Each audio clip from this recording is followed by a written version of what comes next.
আসসালামু আলাইকুম। আলহামদুলিল্লাহ দেখতে, দেখতে আজ অনেকগুলো দিন পেরিয়ে গেল। আল্লাহর রহমতে আমার সেই ছোট্ট, ছোট্ট পাখিগুলো আজ অনেক বড় হয়ে গিয়েছে। এখন ওরা প্রতিদিন ডিম দিচ্ছে।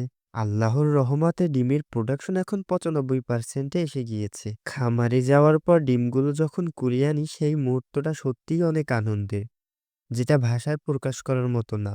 সেই ছোট থেকে পাখিগুলোর কত যত্ন নিয়েছি, কত কষ্টের মুহূর্ত কাটিয়েছি। আমি অনেকগুলো পাখিকেও হারিয়েছিলাম আমার এই ছোট্ট খামার থেকে। তারপরও আমি হাল ছাড়িনি। আলহামদুলিল্লাহ, আল্লাহ তাআলা আমার কষ্টের ও ধৈর্যের ফল দিয়েছেন।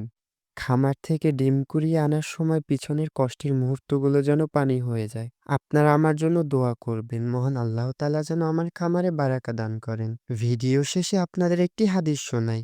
রাসূল সাল্লাল্লাহু আলাইহি ওয়াসাল্লাম বলেছেন, যেই ব্যক্তি একবার সুবহানাল্লাহ বলে, তার জন্য জান্নাতে একটি খেজুর গাছ রোপণ করা হয়। সুবহানাল্লাহ।